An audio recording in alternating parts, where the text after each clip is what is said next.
monsters have always been here, watching from the shadows. And when we were at our weakest, they came out into the light.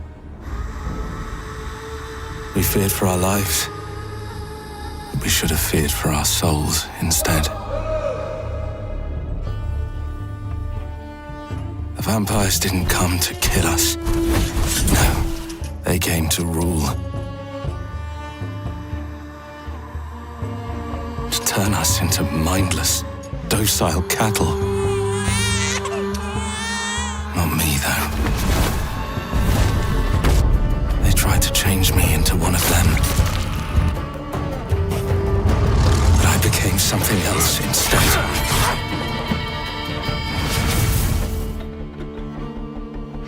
Their worst nightmare.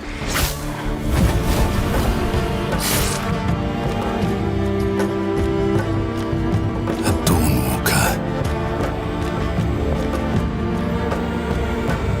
Trapped between the two worlds. Fighting to even the score.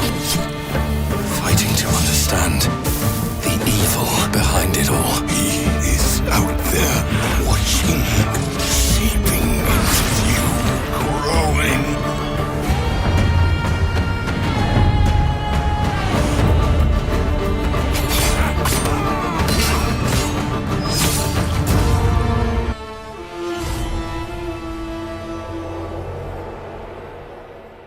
Hello, my name is Daniel Sadowski and I'm the design director at Rebel Wolves.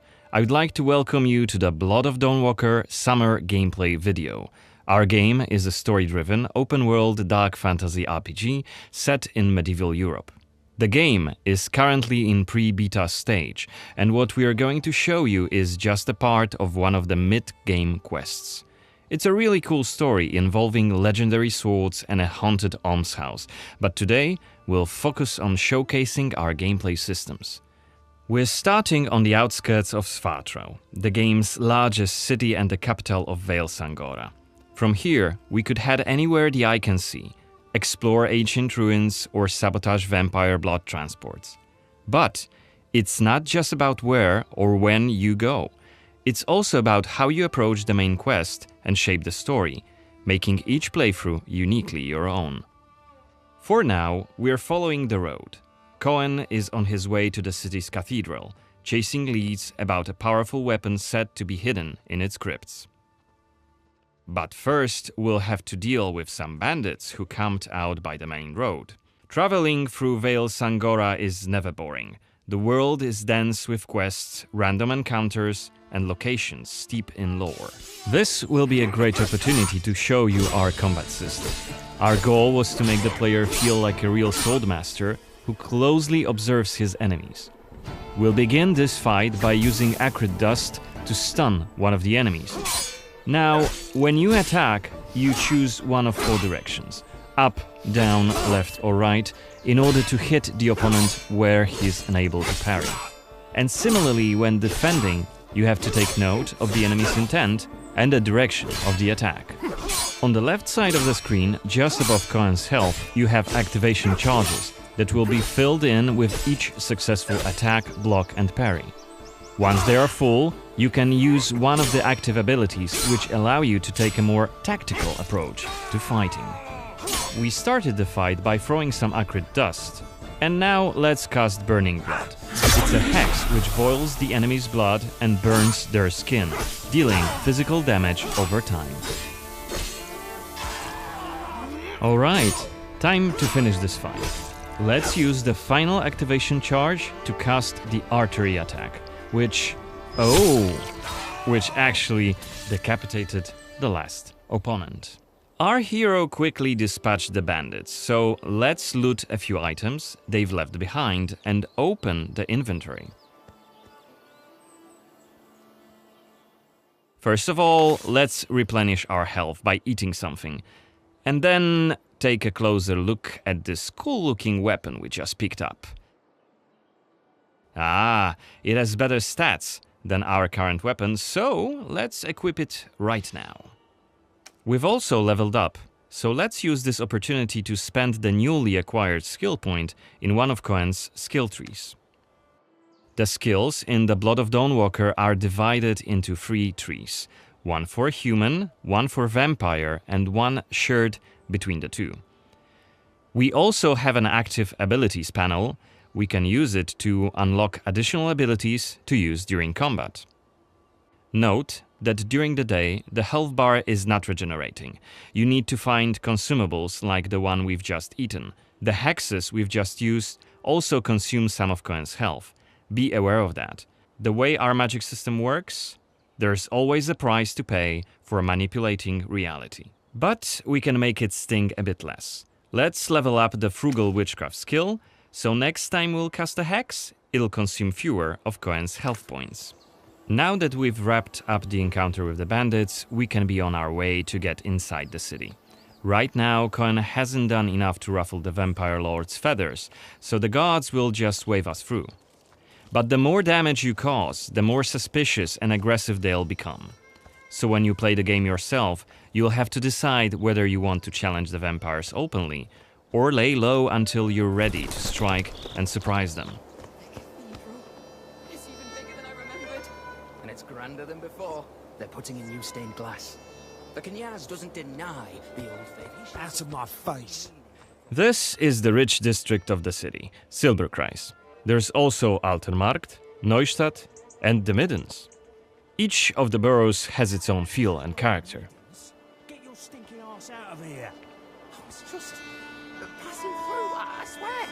I got tired and sat down and started begging. Looming high over the city is Brensis's castle, Greifberg. He took it over when he slaughtered the human ruler of the valley, Skender, as shown in the trailer we shared with you earlier in January this year. In order to complete the main quest and save your family, you'll have to storm the castle, alone or with help of friendly NPCs. We could do it right now if we wanted, but it would be super challenging. No more drink for you, my friend. Go home. Oh, let me. I just want to. Oh, let me in. You made a mess, and it's not that kind of inn. Let's check the map. The Cathedral is really close. There's plenty of other places to see and things to do here. A couple of inns, a medic, a blacksmith, an armorer, and other merchants. You can see that not only the vampires came out of the shadows. This creature on the right is called an Uriash. Look around, especially at night, and you'll learn humans have lots to fear, not just the vampires.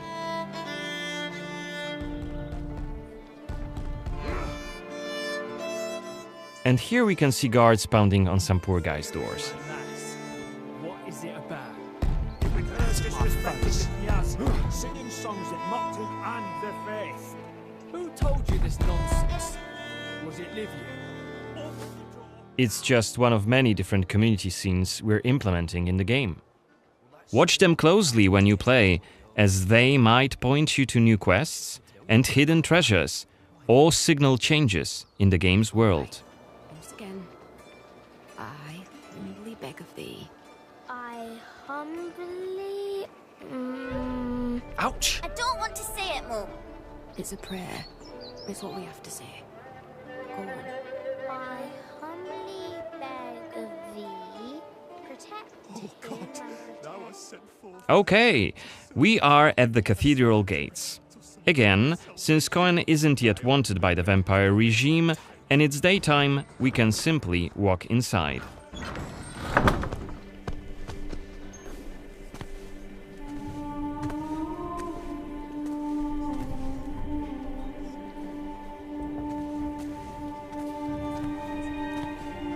The baptism of a newborn is a solemn moment, doubly so.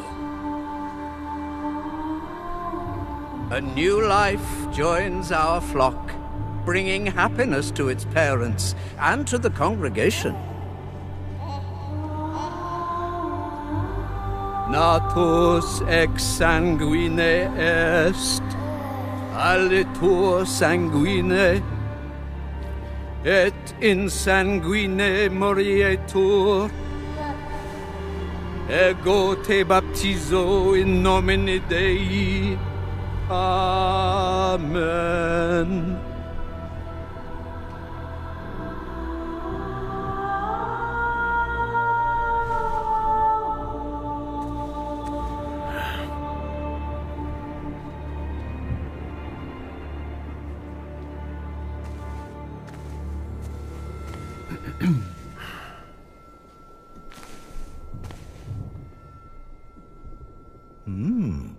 Don't I know you from somewhere, young man? Laslia, maybe? I'm sorry, but you must be mistaken. Am I? Perhaps. Perhaps. My memory isn't what it used to be. Come with me. I'll take your confession. Thank you, but I have no need for confession. Ah. So you deem your conscience clear? I wouldn't go that far. But I'm sure you're a busy man, Father. So while I appreciate the offer, I feel that my soul shouldn't be your priority. I won't press the matter. You are quite correct. I have many other duties to attend to. But please remember that in order to be saved, we all need to repent. Myself included. I hope we can speak again soon. Good day to you, Cohen.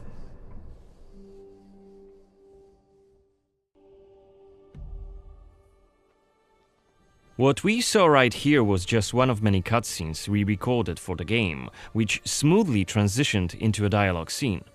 We use cutscenes to highlight key scenes or showcase interesting bits of lore. Like this blood baptism. Creepy, isn't it? The core feature of the Blood of Dawnwalker is the dual gameplay loop. Remember, Cohen may be a human during the day, but he turns into a vampire at night and has a different set of skills at his disposal. And this is just one variable that affects our quests. Depending on when you tackle a particular quest, what choices you've made earlier, whom you befriended, or whom you've angered, your gameplay and story experience will be very, very different. So each quest is a complex structure with multiple possible paths leading to the end goal. We maximize players' freedom and agency, offering you a narrative sandbox to play in. I wonder what secrets may be concealed up there, just beyond Cohen's reach. And how do we get there? It's impossible to do during the day, but come night, it's an entirely different story. Let us explain what we mean by taking our current quest as an example. During the day, we got inside the cathedral without any problems, since it's open for all to see and Cohen doesn't yet stand out from the crowd. The scaffolds, though, are outside of his reach. But climbing them won't be a problem for the vampire, who has many more exploration abilities at his disposal. Bear in mind, Cohen has not completed the quest yet. What's more, there are still a few clues to be found in order to solve this story. It's worth mentioning that narrative sandbox also means that we may completely abandon this quest and follow a different path to defeat Brensis. For today, we're focusing on the gameplay part, so let's see how we could tackle this particular quest during the night. We're starting right after dusk, as a vampire, on the rooftops of Zatro. Right now, we have 22 days left to complete this goal. This counter is always displayed and you'll be warned each time it's pushed forward. So you have to be aware of the time, and it's more of a resource you'll be spending than a racing clock. As a vampire, you'll see and experience the world from a different perspective. You can travel quickly and easily access places beyond the reach of regular humans. Let us show you what we mean. This is Shadow Step, a unique vampiric ability, allowing Cohen to jump to almost any place within his reach. Now, let's take a good look around using the focus mode. This ability highlights objects of interest and loot. And there is something right here. This time it's just some items to grab, but on other occasions, who knows, you might come across a hidden quest. Looks like our health is quite low. This is because, as a vampire, your health bar also represents your hunger level, and you start each night thirsting for blood. Remember, you have to quench this appetite in order to make full use of your vampire abilities, and rein in your monstrous nature around NPCs. Otherwise, you may end up draining someone important, which may lead to unpredictable consequences. We'd better feed then. Maybe on someone who is standing all alone. Like this drunkard.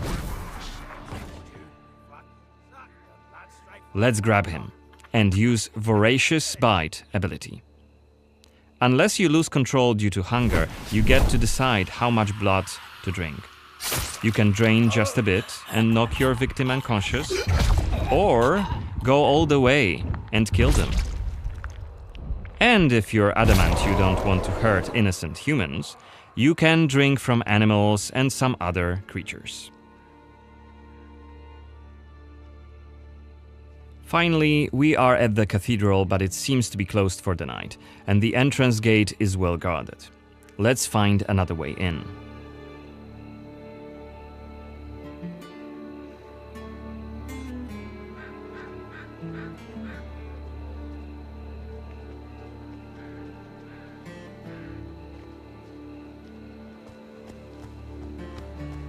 Shadow Step is not the only vampiric ability you're gonna learn during your playthrough. Cohen can also use Plane Shift to scale walls and even ceilings smoothly. This will allow us to explore every nook and cranny of the cathedral.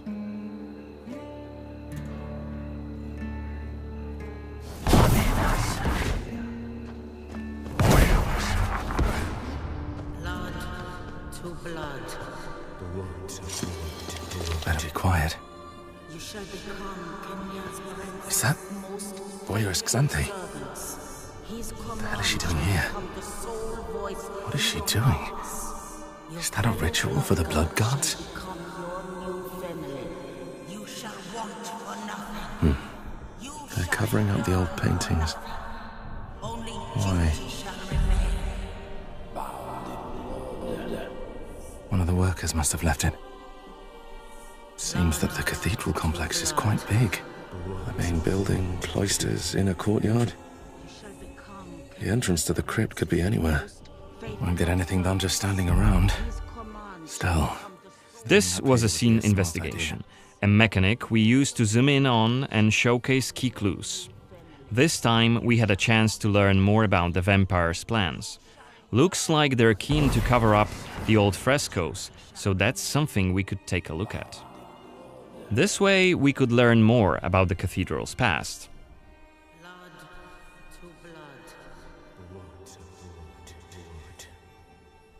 Looks like we aren't alone here. Underneath us, there's a group of blood guards.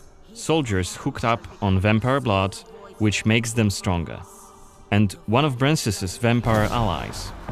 It's Xanthe, the oldest vampire in Vale Sangora, and quite a powerful lady. Let's descend and check what's going on.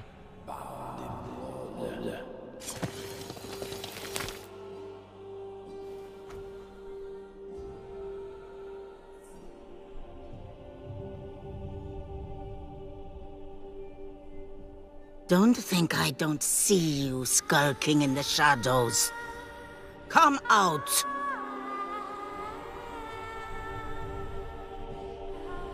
You're interfering with my task. Who are you? It doesn't matter. Very well. I don't have time for interruptions. Let us dispose of him. Quickly!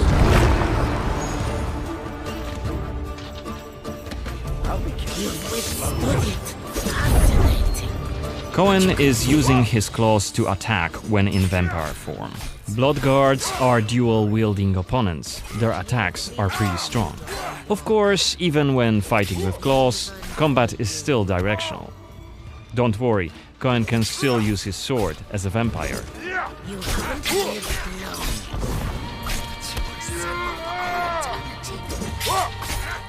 Only after defeating all 3 of the Blood Guards, Xanthi deems Cohen worthy of a challenge, and she descends to face him. She uses her blood control powers to cast a multitude of attacks, like her blood whips, that hit Cohen from left and right. Xanthi is protected by a powerful vampire ability. Once her stamina runs out, Cohen will have an opportunity to strike and deal some damage. But be careful, cause Xanthi is quick to counterattack and she will also try to restore her blood. Meanwhile, look at the indicator just below her health and stamina. It's a timer for the boiling blood skill that you've seen in the CGI trailer. So, if we don't hurry, the timer goes down to 0 and Cohen will eventually explode. And we're dead.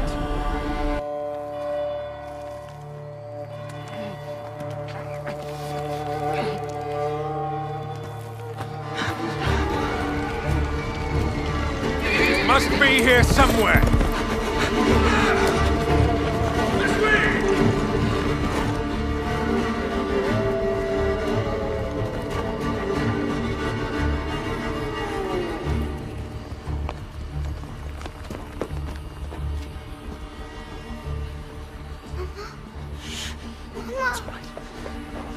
It's all right. Lunka! Don't hurt her! You gave us quite the chase, young man. Please, sir. She's just a child! Roderick, remind me, did I make an exception for children? No, sire. No. That would have been foolish, would it not? They spread the plague just as well as adults. And there's only one way to stamp out this sickness. No!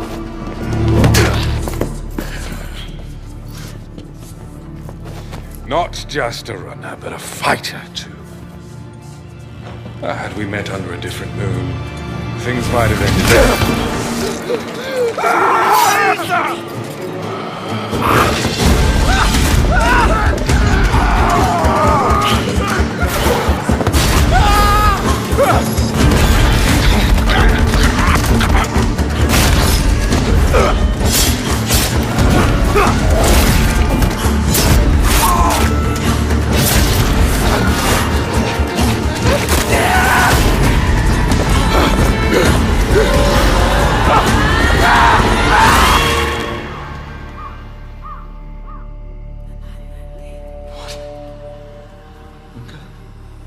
Lunka!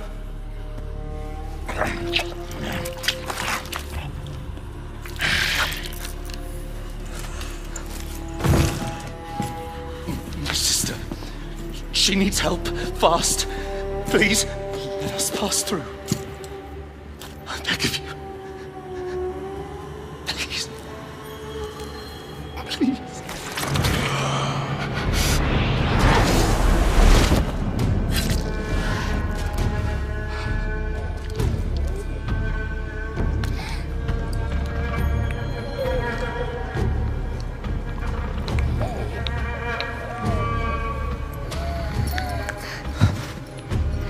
I don't know. How? I am life. I am death. I am everything in between. I have been watching your little valley. Pestilence, famine, killing. Blood spilt carelessly, like water. Things will be different now.